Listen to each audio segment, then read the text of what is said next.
Hello les filles, comment ça va? Alors je voudrais vous donner un conseil aujourd'hui. N'émasculez pas vos hommes, c'est très sensible. Vous savez, les hommes aiment être respectés, ils aiment être considérés, ils aiment qu'on les voit comme des modèles, qu'on les shower avec des compliments, vraiment qu'on les apprécie, etc. Ça, c'est l'un des plus grands besoins qu'un homme éprouve. Ils ne vous le diront pas. Vous pouvez bien faire l'amour, vous pouvez bien préparer, vous pouvez bien tout faire, mais si vous leur manquez de respect, si vous ne leur donnez pas la clé du respect, vous allez perdre le mariage. Vous n'allez pas comprendre. Je vais vous donner une illustration. Il y a une dame que j'aime beaucoup. Elle est américaine, une grande coach, une des plus grandes que je suis depuis près de 15 ans. Une femme extraordinaire quand il s'agit des relations, quand il s'agit des relations de vie, etc. Elle est très connue. Elle a perdu son mariage qui datait de près de 27 ans. On n'a pas compris comment. Et moi, ça m'avait choqué. Je me disais, mais cette dame, cette grande dame qui nous a coachés, qui, etc., etc. Et elle a expliqué qu'un jour, elle était sur un plateau. Et je me suis souvenu de cette émission-là. Elle était en train de coacher toute une foule. Et puis, il y a une femme qui lui disait, mais pourquoi toi, tu es resté avec ton mari depuis 27 ans, etc. Elle a dit, mais mon mari, il est là. Même, je parle, il est là dans la salle. Et pendant qu'elle parlait, on a zoomé sur le visage du mari.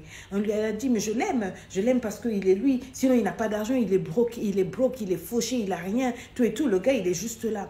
Elle ne s'est pas rendue compte quand elle parlait qu'elle venait de casser le mari. Mais on a bien senti, quand la caméra a zoomé le visage du mari, ça s'est décomposé petit à petit. Il a serré les mâchoires. On a senti qu'il a pris un coup dans sa masculinité. Des années après, ils ont divorcé. Elle n'a jamais compris pourquoi. Elle a tourné, elle a fait des problèmes, elle a fait des dépressions, elle a fait des oppressions, elle les a persécutés et tout et tout. Et un beau jour, ils ont perdu leur fille, donc leur aînée, qui souffrait d'un cancer. Et c'est lors de ces funérailles-là qu'elle s'est rapprochée de l'homme. Elle a dit, mais finalement, tu m'apprends, j'étais très jeune, on a fait toute notre vie ensemble. Qu'est-ce qui s'est passé pour que tu me divorces? Il lui dit, tu te rappelles ce jour de cette émission-là? Devant le monde entier, devant la télé, tu m'as émasculé. Tu m'as retiré le peu que j'avais. Tu étais obligé de dire au monde entier que je ne travaillais pas, que j'étais broke, que j'étais fauchée, mais que tu m'aimais. Malgré que tu as rajouté le petit ingrédient de l'amour par-dessus, tu m'as brisé. C'est ce jour-là où le peu d'amour que j'avais pour toi est cassé.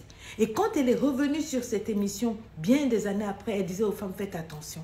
Et elle a rappelé cette émission. Et je me rappelle qu'ils ont mis encore ce coup extrait où on a zoomé sur le visage de cet homme-là. Et j'ai dit, c'est la vérité. Il n'y a pas que les hommes africains, tous les hommes en général. Et tu peux bien faire l'amour, tu peux bien préparer, tu peux être intelligent, tu peux être belle, etc.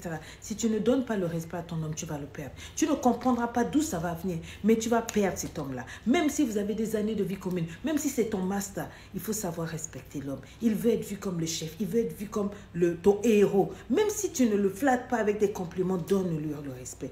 Il y a des manières de dire les choses. Faites très attention. N'émasculez pas vos hommes. Donnez-leur la considération.